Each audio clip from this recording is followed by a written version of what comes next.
A very great morning to you watching Westnile television, wherever you're catching the show live from. You're most welcome. You are watching Kokoliriko show. It's a show that comes your way every Monday through Friday. Today happened to be Monday, 3rd of April 2023. We are in a new month for your information and a fresh week of a new month, the month of April. And for the Catholic, this week will be a holy week, as we shall be able to head towards the resurrection of our Lord Jesus Christ. And do not forget, before somebody resurrects, the person has to die. So in Christianity, we believe that Jesus Christ was crucified, and he died on the cross, and then he was buried. He ascended to heaven. After the third day, he rose again from the death, and the triumph, Jesus Christ triumph over death. So that will be on Easter Sunday. So we have to know that we have started the Holy Week, and on Thursday it will be Holy Thursday with Christmas right there, and we consider that, and we do demonstrate what Jesus Christ did to the disciple. He washed the feet of the disciples right there. So these will also be demonstrated in different churches that we do have here in Uganda and also across the world. So for the Christian countries, they will be demonstrating these. Meanwhile, for our brothers and sisters in the Muslim faith, I know it is still their period of fasting, prayers, and also almsgiving. So we continue also to coexist in that situation right there. So Holy Thursday will be on Thursday. There will be Christmas that will be celebrated, and then do not forget that Friday will be a Good Friday, and there will be Way of the Cross, moving from one station to the other as Christians meditate upon what Jesus Christ was going through, was able to go through before he was crucified on the cross, and then he died and he rose again. And on Saturday will be Holy Saturday, and the Mass will be the evening for the Christians to gather and await for the resurrection of our Lord Jesus Christ. And so for our people who will be celebrating the Mass in the night, please, we do urge that we have to be security conscious. And then do not forget Sunday 9th of April 2023 will be Easter Sunday, and then Monday 10th will be Easter Monday, and then 11th President Yoweri Kaguta Museveni will be here in the Western sub-region, and also 12th he will be here addressing the rally at Golf Ground right here in the heart of Arua City, and 13th he will be in Obongi addressing rallies for the Madi sub-region right there, the district of Obongi, the district of Moyo, the district of Adjumani. So that is how this week is going to be, and next week is going to be. So these are the 2 weeks that we shall have.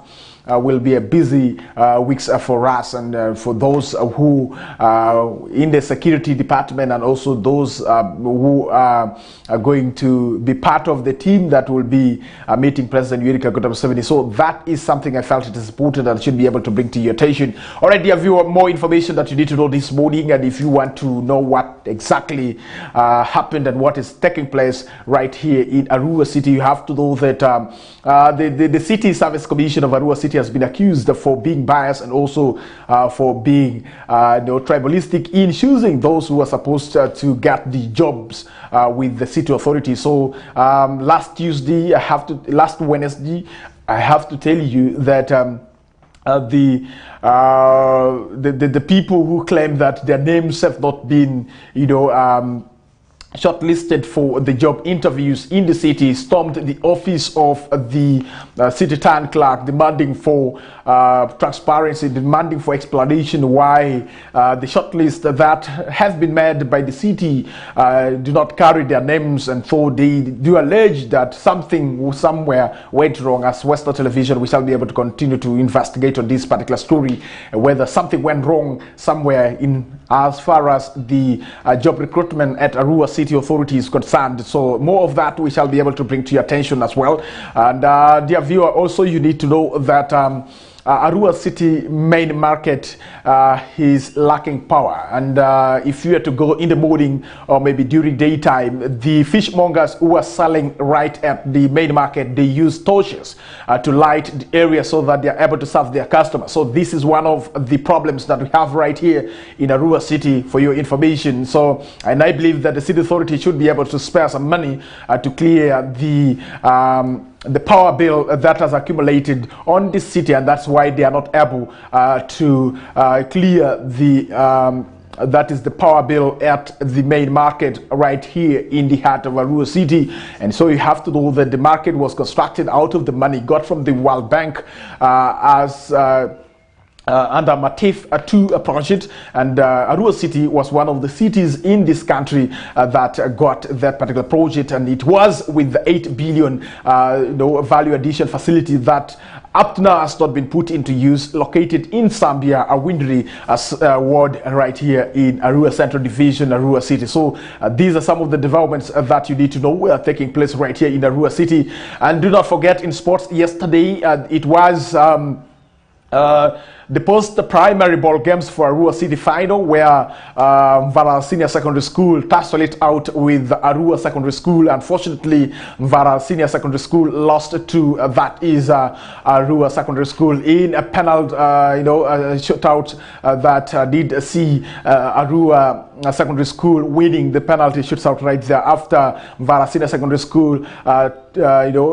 Two players missed out on the penalty shootout right there. So unfortunately, in the middle of the penalty shootout, what happened was that the students, some hooligans, started throwing stones, disrupted the penalty shootout, and these forced the security officers here in Arua City to fire tear gas. And this game was played at Nduru Paraka, not at Greenlight Stadium, at another stadium, another field that is right behind the Aivu Division headquarters right there. So unfortunately, the act of hooliganism exhibited by those who are said to be students of some schools cannot be really accepted in the contemporary society. And so if we still have students who behave like rebels, then it's quite unfortunate. And then one would wonder what kind of education that these learners are receiving from their different schools. And if such students are students who are supposed to lead this country some years to come, then it's going to be quite unfortunate. And because of that, it informs our opinion poll this morning. We do ask you what can be done to curb this particular act of hooliganism that is always being exhibited during the time of post-primary ball games, more especially here in Arua City. The one of Nebi ended successfully, and we do appreciate and thank the management of the post-primary ball games in Nebi district and also Nebi municipality as well. For Zombo district ended successfully, Arua district ended successfully without us registering issues to do with hooliganism that is always exhibited by the students who who are found of misbehaving. So it's quite unfortunate right there. So I was part of those who suffered yesterday from the tear gas that was fired by the security officers who were called to to quell the situation right there. It was quite unfortunate that the tear gas was also able to affect the women who were selling at the roadside.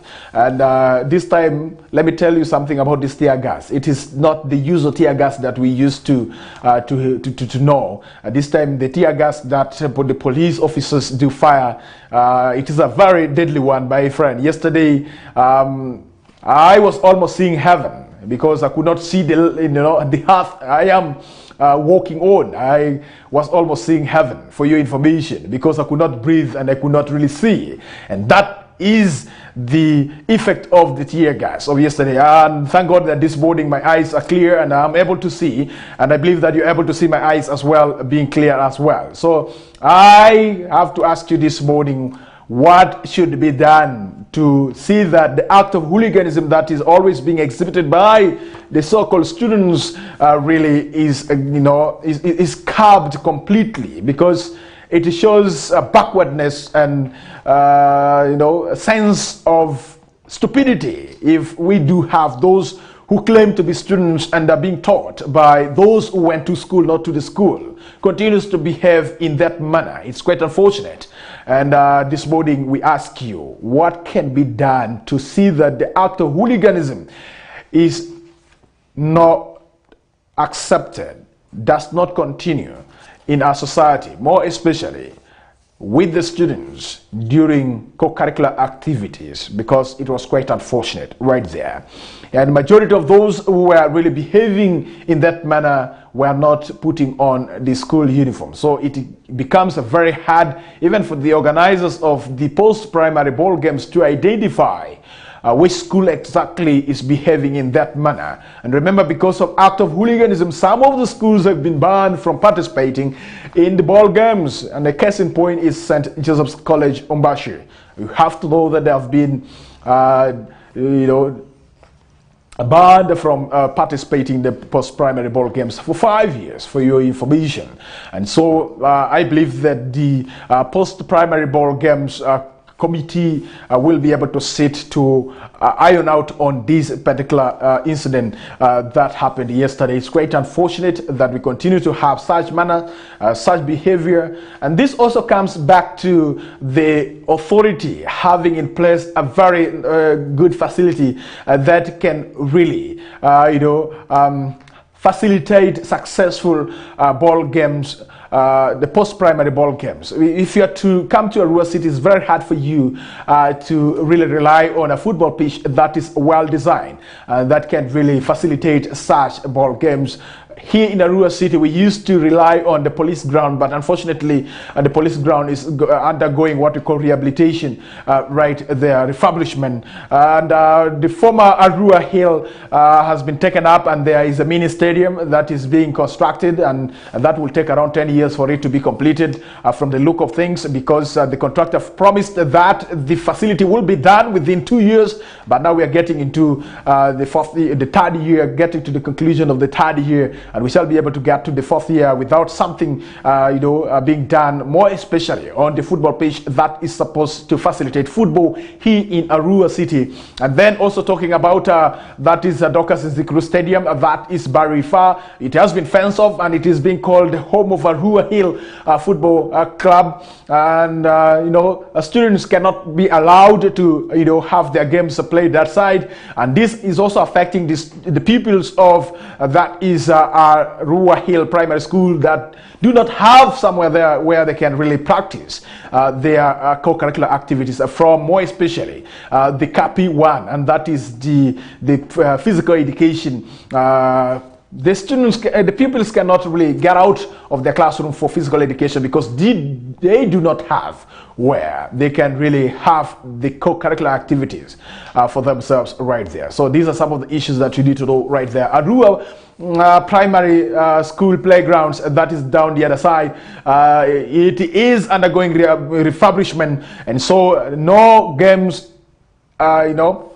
is being allowed to be played right there. So that's also another unfortunate bit of it. So currently Arua City has to rely on the Salim Saleh's ground, and remember there was a group of people who are really fighting Salim Saleh out of Barifa, and rejected stone has become a cornerstone. So the person who was not allowed to put up such a structure at a ground that stands to be Salim Saleh ground, his ground is now being used for different activities. So you see how the rejected stone can become a cornerstone. And so this is to challenge the city authority in as far as coming out with a very nice playgrounds that can also be used as ceremonial ground. Currently, as I do talk, Arua City is not having a ceremonial ground, and that is why President Yoweri Kaguta Museveni will be hosted at golf ground, not at a ceremonial ground or independence ground. So the whole city is not having independence ground or ceremonial ground, so they have to rely on golf ground to host a person of President Yoweri Kaguta Museveni right there. And I do not know what the security will say about the golf ground, because the number of trees that is surrounding a golf ground, sometimes it becomes security, a security issue, because it becomes very hard for you to know exactly who is doing what and who is where exactly, who has eaten where. And so, when the president is coming to the region, the issue to do with security has to be very, very, very tight, and it has to be looked into seriously without joking around. And so I believe that the security officers that we do have in the city, you will be able to examine this and see how you will be able to host President Yoweri Kaguta Museveni. From the past experience, I have realized that when President Yoweri Kaguta Museveni is at the Presidential State Lodge, that is a stone throw away from where I am this morning, where we are coming to you live, the road is blocked, so you cannot drive through.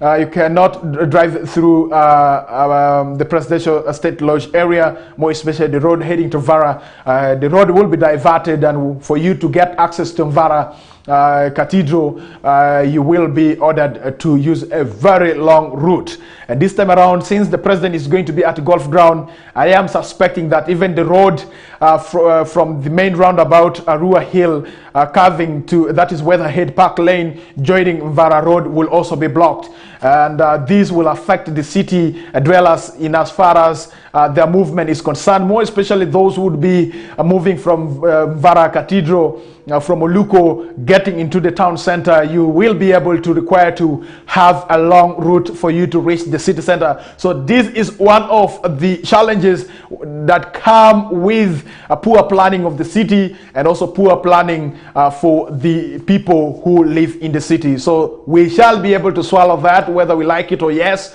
And that is something that I can't really tell you, unless otherwise something is done ahead of the president's visit to this region. So I felt it is important that I should be able to bring to your attention some of these issues.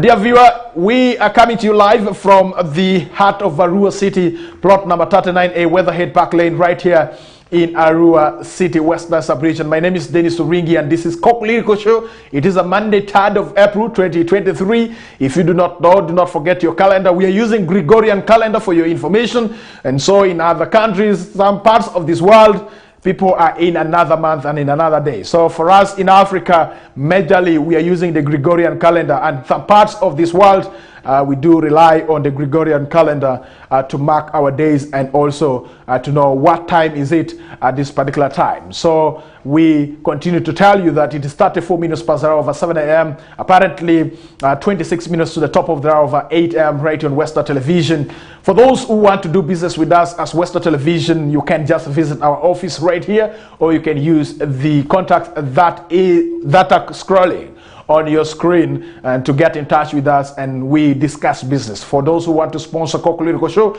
the show is still in need of sponsors, and those who would love to join in the sponsoring of the show, you can really use the addresses that are really scrolling on your screen down right there. Let's get to more stories that we have prepared for you this morning. I have to tell you that the State Minister for Northern Uganda, Honorable Oringi Grace Freedom, has lashed out at those who are saying that she distributed iron sheets meant for Karamoja. She says that Northern Uganda iron sheets are not Karamoja iron sheets. Northern Uganda ministry is an affirmative action ministry, also like Karamoja. So the Northern Uganda Rehabilitation Ministry has got its own budget, according to the State Minister, Oringi Grace Freedom. She says that following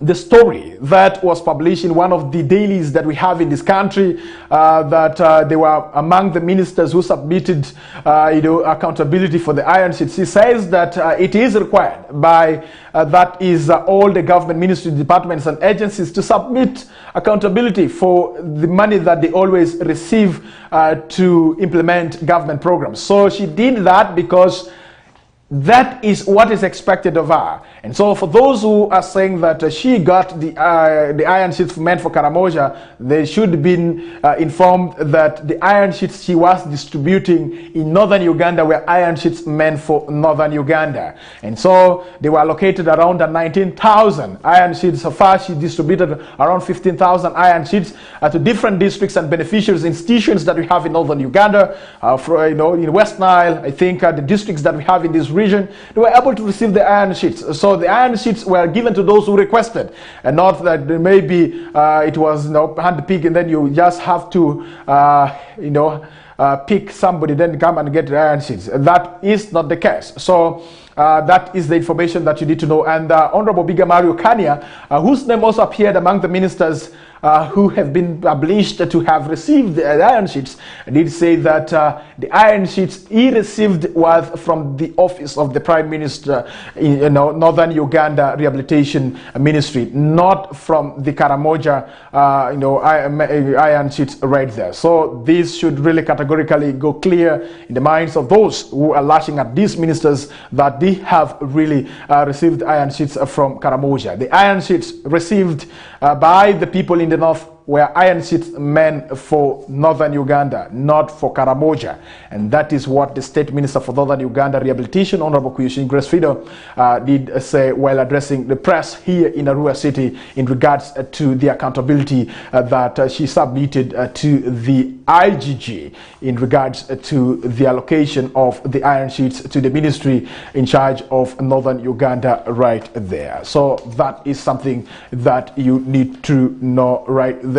And last week, the bodies that were set to investigate the Karamoja iron sheet saga concluded their investigations, and so the country is waiting for the outcome of the investigations right there. Who have been implicated in the Karamoja iron sheets and who has not been implicated, and that will be released later on. And do not forget that President Yoweri Kaguta Museveni is also expected to reshuffle the cabinet right there for you, and the Ugandans are having a close tab to the decision that will be reached at by the President of the Republic of Uganda in regards to reshufflement of the ministers that we have in this country. And so there are some people who are beating around, who are trying to drum up that those ministers who have been implicated in the iron sheet saga, they might be dropped or not. And so all that we are leaving it to the President of the Republic of Uganda to make that particular decision, and that will be informed by the outcome of the investigations that have been undertaken by the IGG and also the Anti-Corruption State House right there. And something I felt it is important that I should be able to bring to your attention. All right, rains are back, and you have to know that Pakwash Bridge also over the weekend was also affected. You have to know that the same spot that got affected last year also got affected over the weekend, and so for some hours, transport was cut off. The transport system was not working. So for those who were from West Nile going the other side of the country, they were using Para, that is the road to reach Kampala, while for those who were from Kampala using Karuma Olweyo Road, they had to stay for some hours to allow the water to settle fast. So it's good that last week the Executive Director, Uganda National Road Authority, for the second time was able to inspect that particular spot next to Pakwash Bridge. And I believe that as I do talk right now, there are discussions that are going on in Kampala to see how best can that spot be improved by the engineers who are well experienced when it comes to road engineering, and also seeing what alternative routes what alternative routes can be got to help the people of West Nile right there. So it is a rainy season, so we have to be always vigilant when we are traveling using that road that goes to Olweyo to Karuma up to Kampala. While for those that always use private vehicles and you drive through, that is Para, we also urge you to have talks with the government to allow the West Nilers to use that road for free. The buses should use that road, and so that we are safe. And remember, people lost their property at that spot of the bridge that floods always when it rains heavily. And these did not only affect that particular spot after Pakwash Bridge or before Pakwash Bridge. If you're from the other side of the country, the road from Pakwash to Payimur was also affected, as the Albert Nile burst its bank, and so it was able to cover the road that leads to Panyimur right there. So it is a rainy season, and so we have to always be alert and careful as we wait for the rains. Let's get to some of the stories at the national scene, but before that, let's go for a break, and when we come back, we have more for you this morning, as we shall be able to inform you of what you need to know as we continue to give you every information that you need to know this morning. My name is Denis Oringi, and this is Kokoliriko Show on Westnile Television. It's a show that comes away every Monday through Friday from the hour of 7 a.m. to 8:30 a.m. in the morning, and where we discuss social, economic, and political issues of our country, and also what is happening in our neighboring countries like Democratic Republic of Congo, South Sudan, Kenya, and what is happening in Tanzania and other countries that subscribe to East African Community, and looking at the all African continent, and also what is happening outside Africa as well. Good morning. Let's go for a break.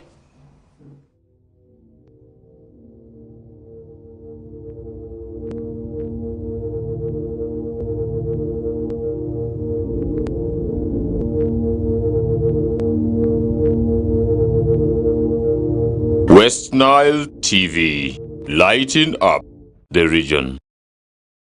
Get more for less on StarTimes this Easter season. Cartoon channel for best children entertainment. New global series. Local drama on Makula TV and football all around the world. Simply make weekly or monthly subscription and enjoy upgrade to the next bouquet. For classic or super bouquet customers, subscribe for a month and enjoy 5 days extra. Family time with StarTimes. StarTimes is regulated by UCC.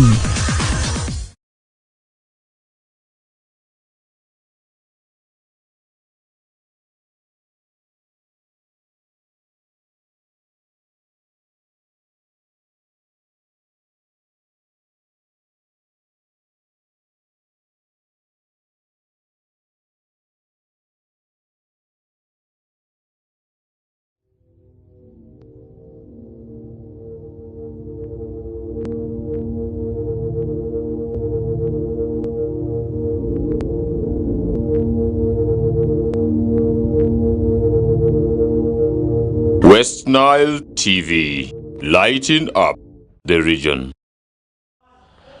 All right, welcome back. I'm glad you're still watching Westnile Television. My name is Denis Oringi right there. Let's get to some of the stories at the national scene that you need to know. That European Union has given 620 billion to Uganda to empower women and also save forests that we do have in our country, Uganda. So it's quite unfortunate that other, European Union is the one concerned about the manner in which Uganda is mismanaging the forest cover that we do have in this country. And so the European Union has provided, that is around 152 million euros, which is around 624 billion in new funding to Uganda to empower women and the girl child, as well as promote sustainable management of forest.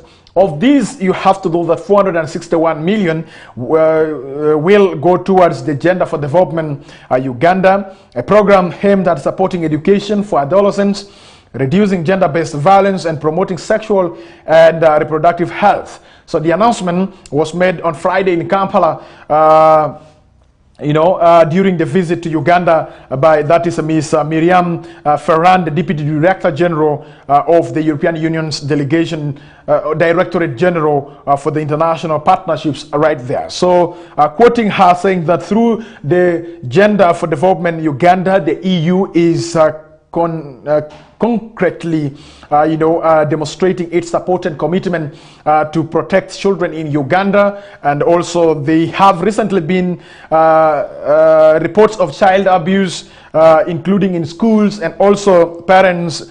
We are all very much concerned, and that is according to the Deputy Director General of the European Union's Directorate General for International Partnership, right there. So quoting him further, saying that the action is essentially about girls and women, about empowering them and about protecting them from violence, so that they can realize their full potential and contribute fully to Uganda's development and the country's vision to become a modern and prosperous country, right there. So the Gender for Development Uganda project will address some of the key determinants of adolescents, girls' education, and for their transition from primary to secondary schools, and the re-entry into school for girls who have dropped out. It will also aim at reducing gender-based violence, right there. So European Union, this is not the first time that European Union is supporting the government of the Republic of Uganda as one of the partners in ensuring that we do attain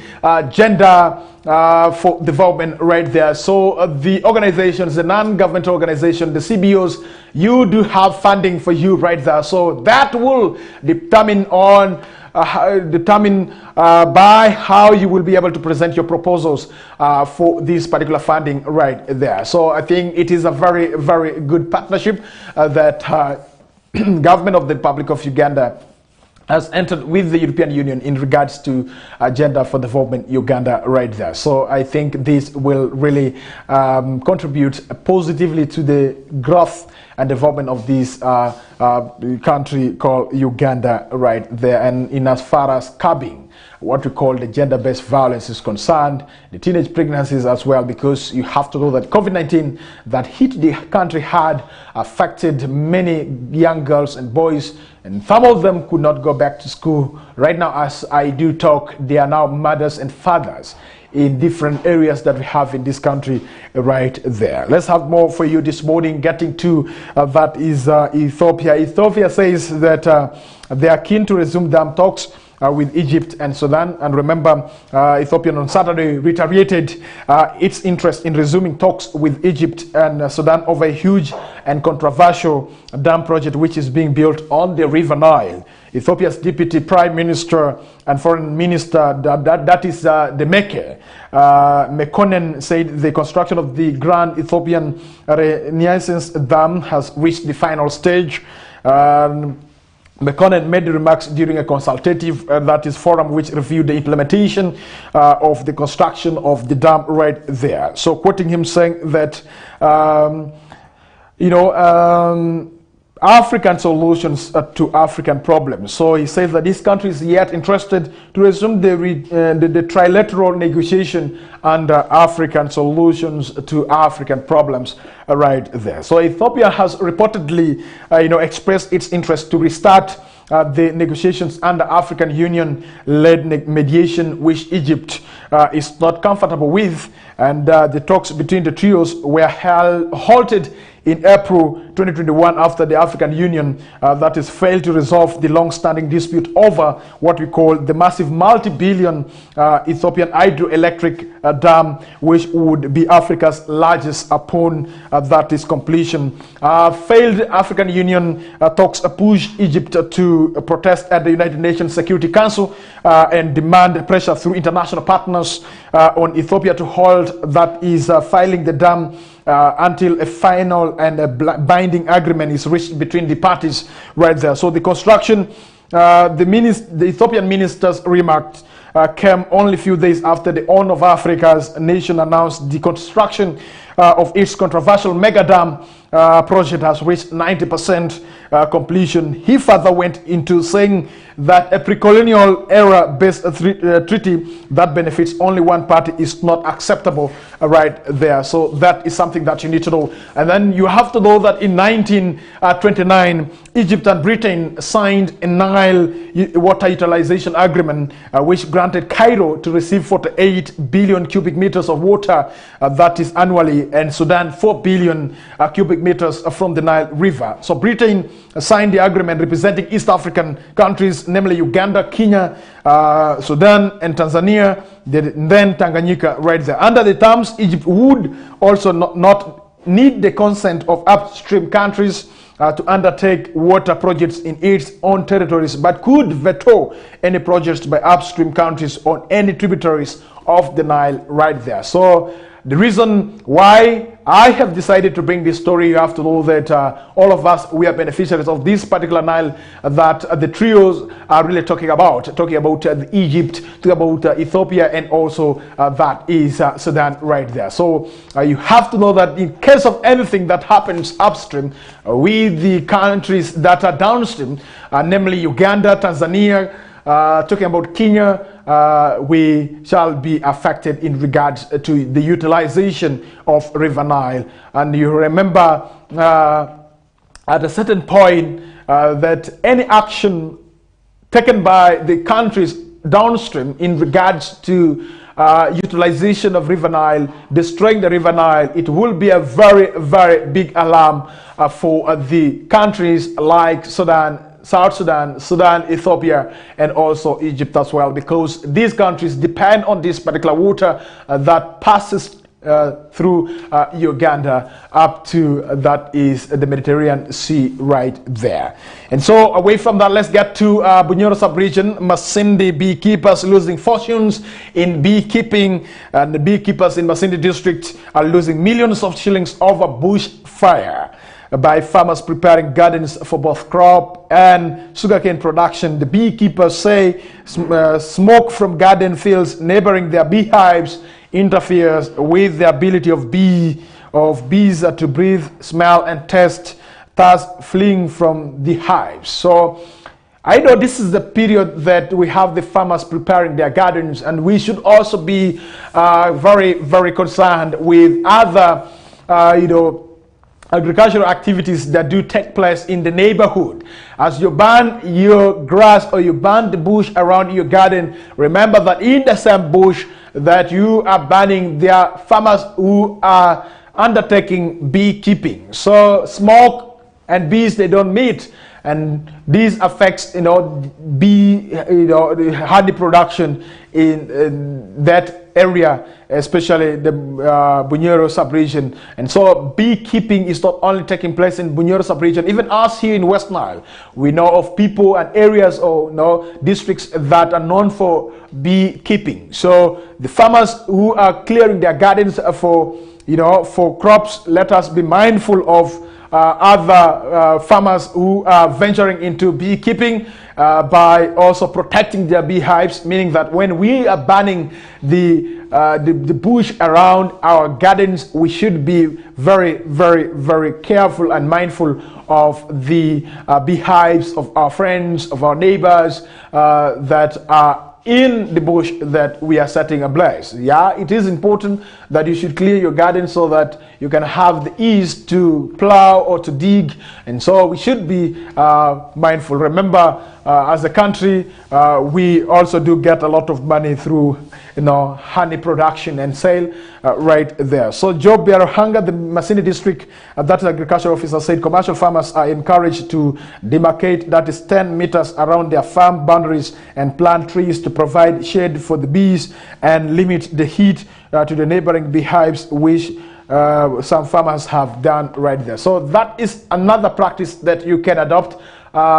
You have to demarcate 10 meters around your farm boundaries and plant some trees, to provide shade for the bees as well, and also limit the heat to the neighboring beehives that you have in the neighborhood right there. So let's get to matters to do with budgeting in our country, Uganda, as the government of the Republic of Uganda prepares to table the budget for the financial year 2023-2024. The opposition has also unveiled 49 trillion alternative budget to the government of the Republic of Uganda right there. So the leader of opposition in parliament has unveiled an alternative budget for financial year 2023-2024, outlining core areas the government should zoom in on, and quoting, that is the leader of opposition in parliament of the Republic of Uganda, Honorable Matthias Mpuga. He says that the total resource envelope for the financial year 2023-2024 is 48.9 trillion. Out of these, 32.8 trillion is internally generated revenue, and running under the theme Rethinking Uganda's Economy, a Human Rights Approach to Resource Allocation. The opposition indicated that if it was in power, emphasis would be placed on availing resources to the people first, especially the marginalized people, and that is what the opposition are saying, that if they are to be given that opportunity to align the budget of this country, then the resources will be availed to the people first, more especially the marginalized people that we have in this country. I think to them, they have the feeling that the government of the Republic of Uganda, the government in power, is caring less about the marginalized people. And that is according to the opposition, not my words. And so mark it clearly. I am not the one saying this. Members of opposition being led by the leader of opposition in parliament, Right Honorable Matthias Mpuga right there. And so that is something that you need to know. So quoting him saying that it involves thinking through how people's rights are impacted by how financial resources are raised, allocated, and spent. And so that is all about budget. How do you get the resources, and how do you allocate the resources, and how do you spend the resources? And so, according to the opposition, they feel that I think government is not aligning the resources properly in regards to how supporting the marginalized people in this country. He added saying that specifically budget decisions should reflect progressive steps taken towards fulfilling human rights, social and cultural rights. The opposition budget differs starkly with the 50.2 trillion budget Finance Minister Matthias Kasaija tabled in the House on Thursday. So last week on Thursday, Matthias, the budget was tabled on the floor of Parliament for discussion. And remember, there will be time for reading the budget, and that will be the time that we shall be able to have the President of the Republic of Uganda in attendance as well. And you have to know that the budget is always read towards the end of the running financial year, and we are remaining with only one quarter to get done with the financial year 2022-2023, and we shall be able to get to the financial year 2023-2024. And you have to know that if your district has not performed very well in this particular financial year, it will be reflected on the Auditor General report that will be published on 30th of December this particular year, getting to understand how the financial year 2020 to 2023 was able to perform as we get into the financial year 2023-2024 right there. So currently,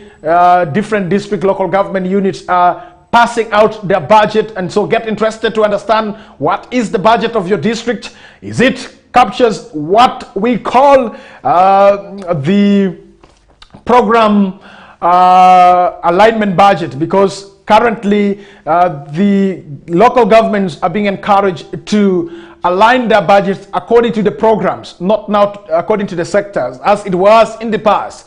And so when we talk about the human capital, there we have the health, we have education. And so is the budget of your district be able to address the issue of education, the issue of health, under what we call the capital development right there? And so that is something that you need to know, and get interested to understand the budget of your district. As Western Television, we shall be able to get to give you the breakdown of the budgets for the districts that we have in Western Sub-Region, so that you get to understand how much has Pakwash district budgeted for the financial year 2023-2024. What has Nebi district budgeted in the financial year 2023-2024 right there in their budget, and Zombo district as well. So we shall be able to go through the different budgets for the local government units that we have in Western Sub-Region as Western Television, and I will be able to get interested in that, because for your information, for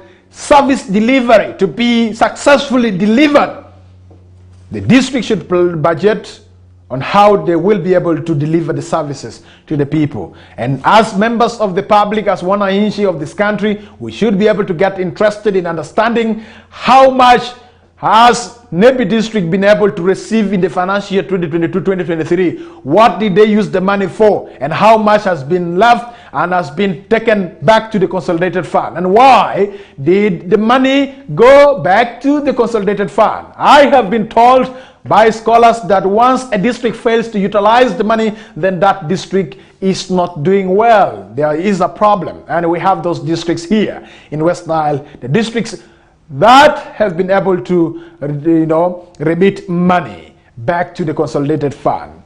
Budget is supposed to be spent, and if you don't spend your budget, then you have to know that either there's a weak leadership by those by those who are running that local government units right there. It is already 1 minute past of 8 a.m.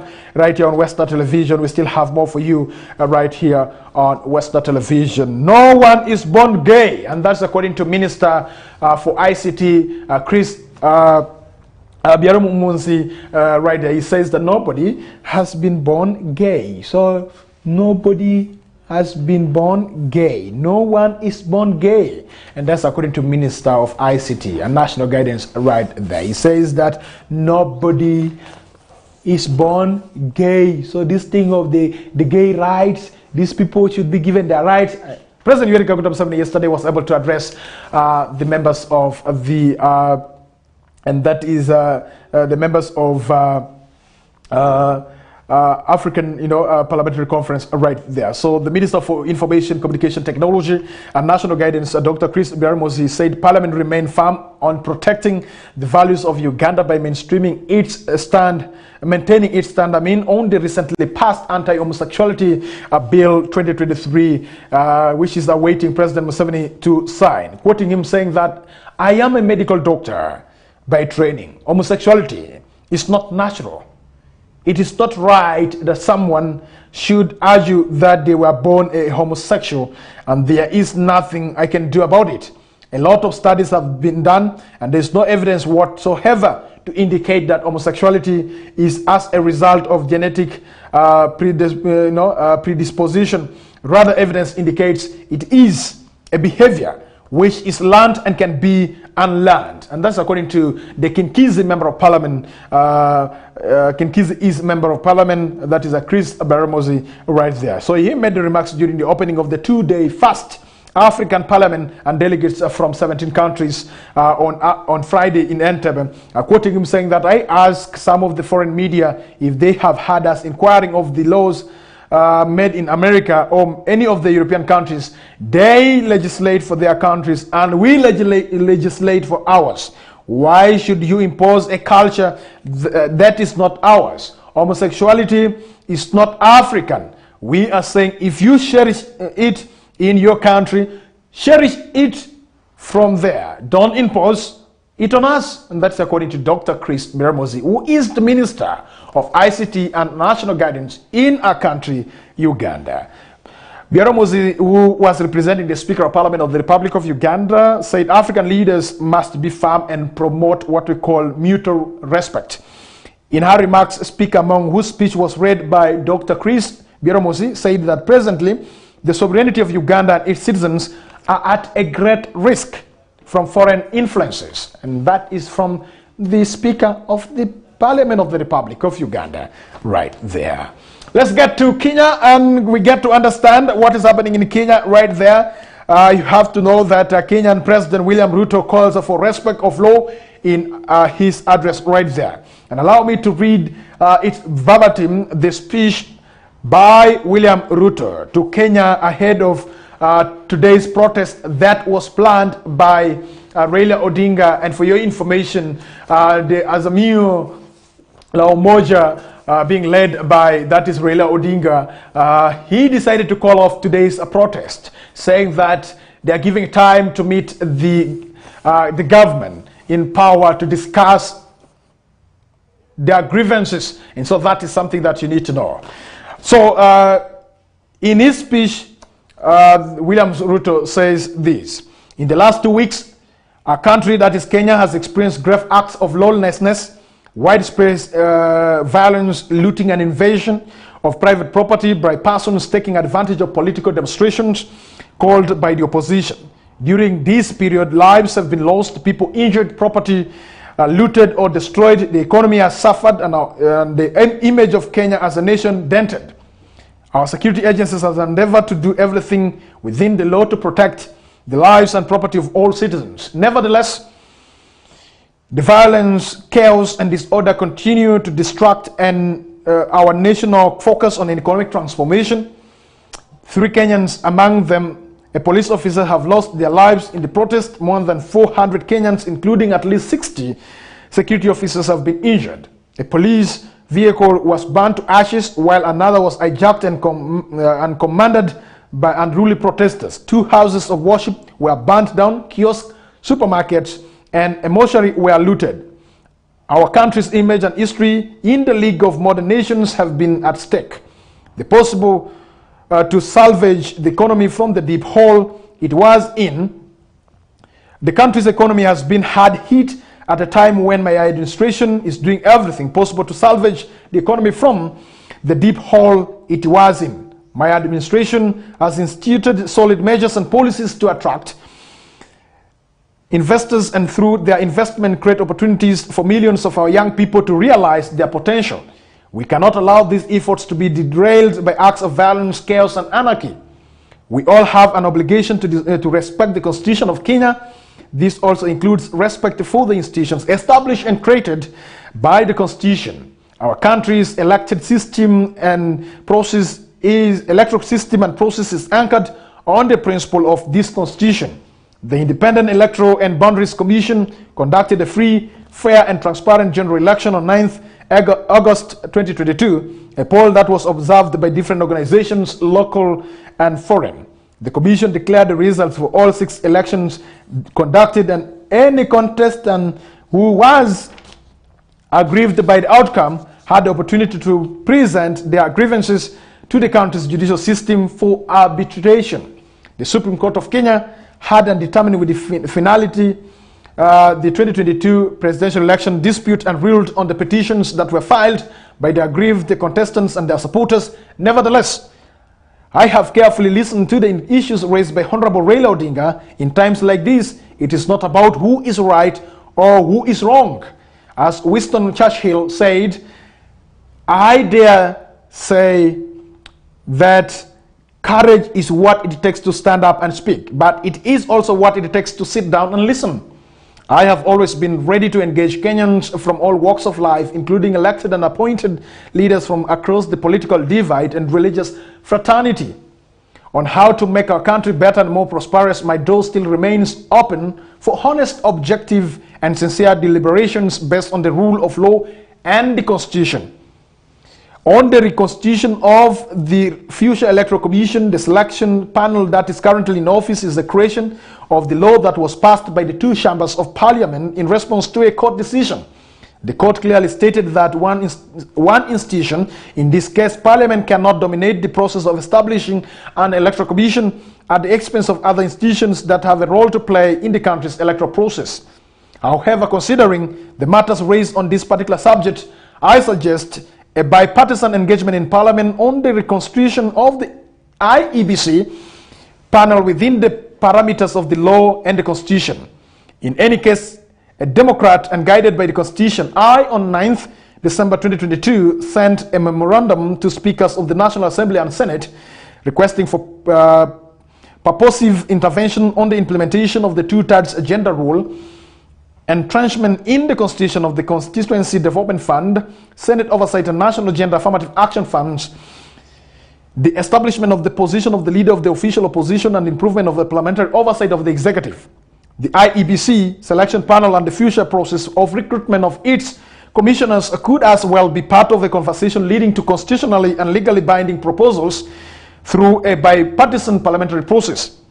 Now, in these circumstances and in view of the recent events that led to loss of lives and destruction of property, I urge Honorable Raila Odinga to call off any further demonstrations. Meanwhile, I call on all Kenyans to remain peaceful and law-abiding. I assure you that the government will continue with its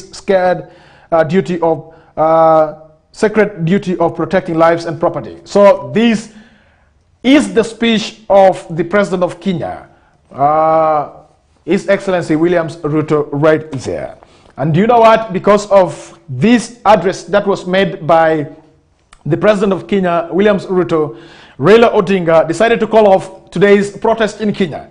And Azimio La Umoja leader Raila Odinga decided to call off today's protest, 3rd April. Now the protest, calling off the protest is to allow for dialogue with the government. Now, speaking from the Capitol Hill in Nairobi on Sunday evening, moments after President William Ruto's address to the nation, Odinga said he had acknowledged the president's appeal for reconciliation. Quoting him verbatim, saying, "We acknowledge Mr. Ruto's olive branch for a dialogue on key issues raised by Azimio La Umoja.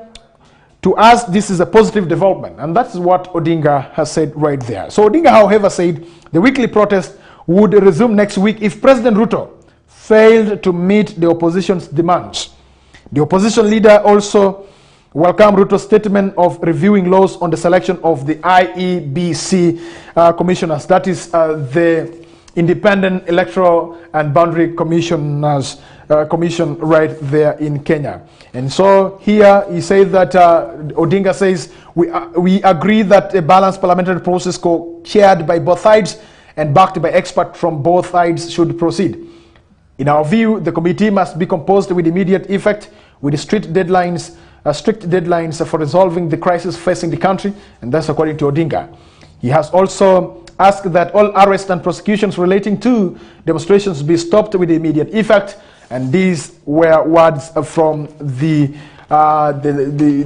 Kenyan's opposition leader, the leader of Azimio La Umoja, Raila Odinga, right there. So we shall continue to put our tab on what is happening in Kenya, and we shall be able to update you as Western Television so that we get to know what is happening in our neighboring countries that we do have, and we shall also be able to get to know what is happening in the southern part of South Sudan and also what is happening in the eastern part of the Democratic Republic of Congo, and not forgetting those issues that you need to know from Kenya, Tanzania, Rwanda, Burundi. These are the East African countries right there. Let's go for a break, and when we come back, we shall be able to give you more that we have prepared for you this morning. It is 13 minutes past hour over 8 a.m. right on Western Television. Do not forget about our opinion poll this morning that hooliganism continues to dominate. That is the post-primary ball games here in Arua City. Yesterday, police fired tear gas to really get rid of the young boys and some girls who were misbehaving during the post-primary ball games, the final between Arua Secondary School and Varasina Secondary School, where Arua Senior Secondary School was able to trounce Varasina Secondary School in a penalty shootout, and it made Arua Secondary School to lift the trophy for the boys. Meanwhile, for the girls, it was a big tussle between that is Muni girls and that is Arua Public Secondary School, and unfortunately Muni girls lost to that is Arua Public Secondary School. So it was quite unfortunate that tear gas was shot, and I was one of those who got affected, yeah. And so we are asking you, this is not the first time. It continues each and every year for football to end well in Arua. Police should fire tear gas. And so we are asking you, what can be done to curb such act of hooliganism in our city here in as far as post-primary ball games are concerned? Good morning, my name is Denis Oringi, and this is Kokoliriko show on Western Television.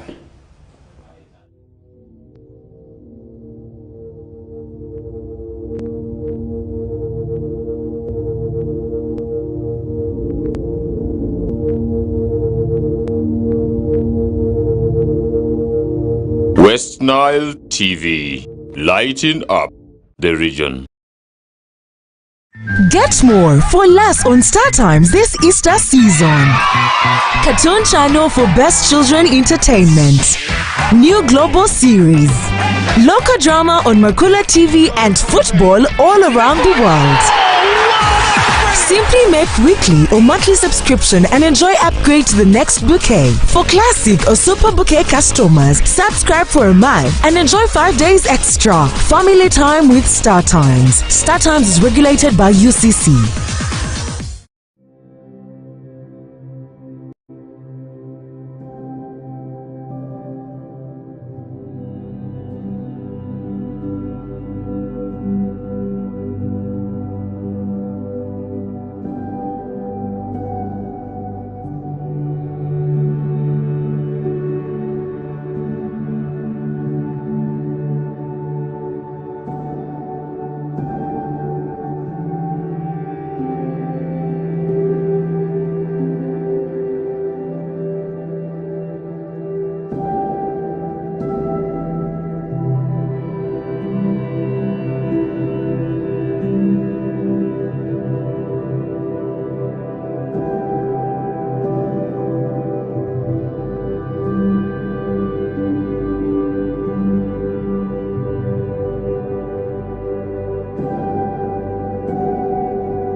Westnile TV, lighting up the region. All right, we'll be back. You're still watching Westnile Television. My name is Denis Oringi. I'm glad that you're with us. And those who are catching us live from actually sub-region, we thank you. We do appreciate you for waking up with Westnile Television always. And those catching us live from Bunyoro sub-region, we thank you as well. 18 minutes past the hour of 8 a.m. right here this morning. All right, dear viewer, you have to know that our opinion polls still stand. Those who are following us on YouTube, we do ask you, act of hooliganism continues to dominate. That is the post-primary ball games here in Arua City. What could be the solution to this problem that continues to exist each and every year? We know of some of the schools that have been banned from participating in the post-primary ball games for a good number of years. St. Joseph's College Umbachi is one of the schools. And this is not only here in Arua. And I have to tell you that in some districts as well, some schools have been banned from participating in the post-primary ball games. And we are asking how can we get rid of this continuous hooliganism that is being portrayed always during ball games?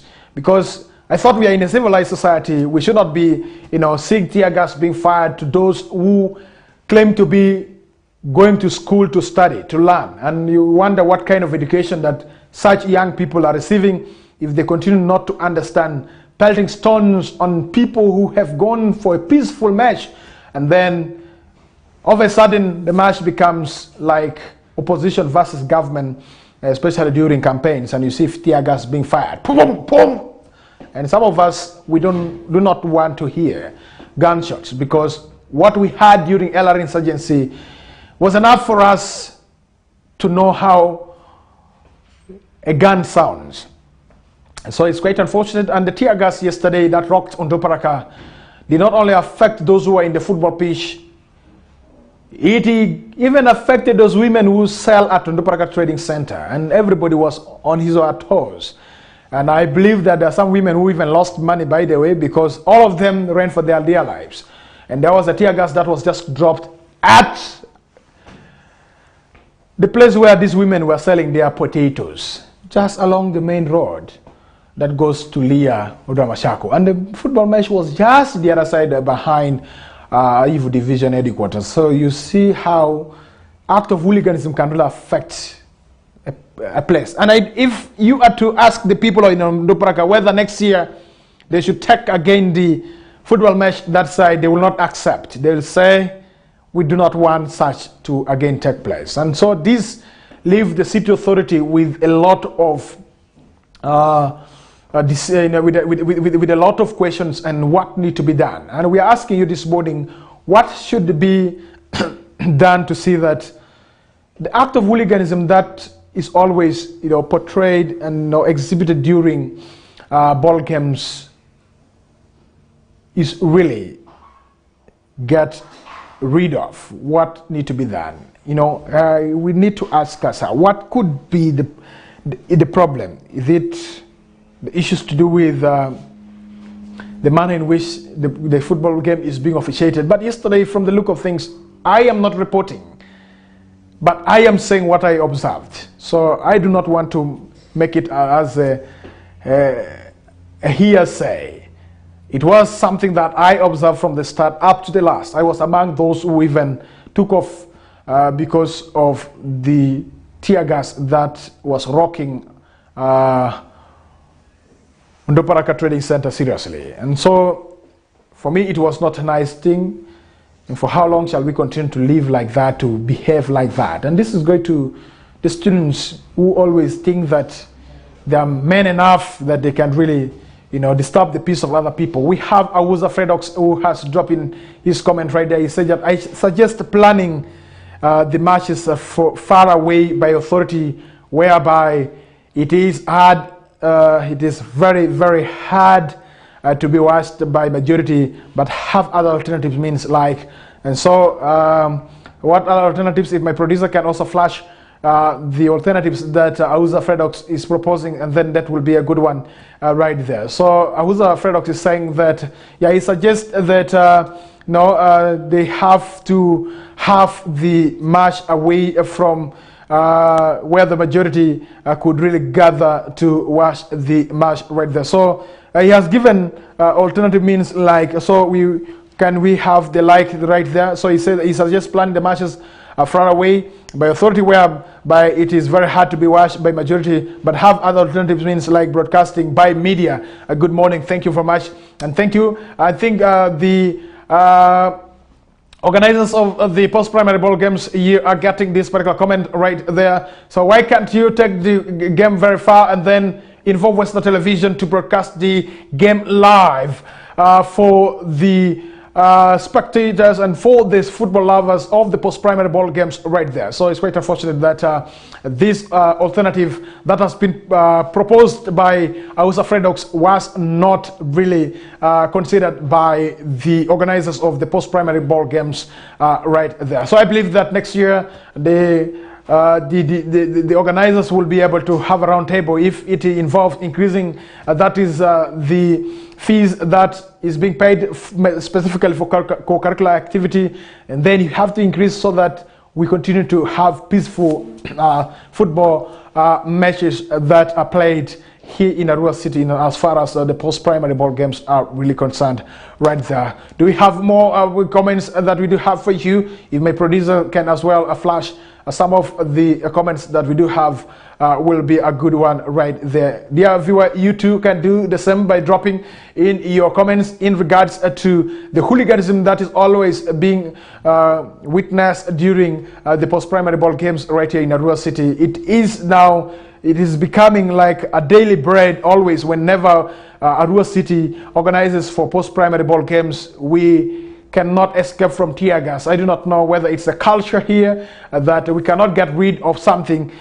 We cannot have a peaceful football match, more especially the final, to see that all the teams are really happy in regards to that is the ball games right there. So if not, 5 minutes to 8:30 a.m. right on Western Television, and that is the time that I get out of the studio here. So if you have been catching us live using different platforms of Western Television, we thank you very much. And we have this one, the B-Tune City Music says that good morning Westnile, thank you for greeting the whole Westnile, and good morning Westnile, good morning, that is B-Tune's City Music, always for watching Western Television as well.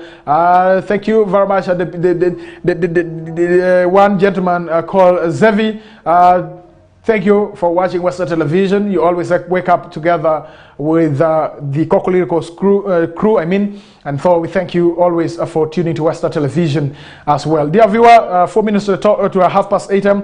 Allow me to say thank you for being with us right from the time that we started the show up to this time that I'm carrying out of the studio. We do appreciate you very much. For those who have been catching us live from YouTube, we thank you. Nasty says that this is a great thanks, big man. Thank you very much, Nasty, for appreciating the show.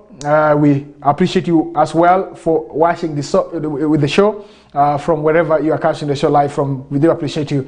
And those who have been catching us live from that is the Start Time channel 477, we thank you very much for tuning to Western Television this morning of Monday, 3rd of April 2023. And those who have been catching us live from their Start Time app on their smartphone, we do appreciate you and we thank you very much. For those who have not downloaded the Start Time app on their smartphones, you can do the same. And for those who have not yet bought themselves a Start Time dish, please get yourself one, and so that you install. And the beauty is that we are not only being watched here in Uganda, we are being watched internationally for your information, because Start Time is what we call satellite TV dish right there for you. So wherever you go, you will be able to tune in to Start Time and watch Western Television on channel 477. My name is Denis Oringi. Allow me to say big up to my producer, that is none other than producer Aldo, together with my cameraman this morning, that is Dizon the Pro. We thank you, and I believe that we have been able to do what we are supposed to do this morning, bringing for you the program live. I am out of here. Catch me again tomorrow for the Tuesday edition of the program, that is Kokoliriko Show. And remember, tomorrow will be 4th of April 2023. Good morning.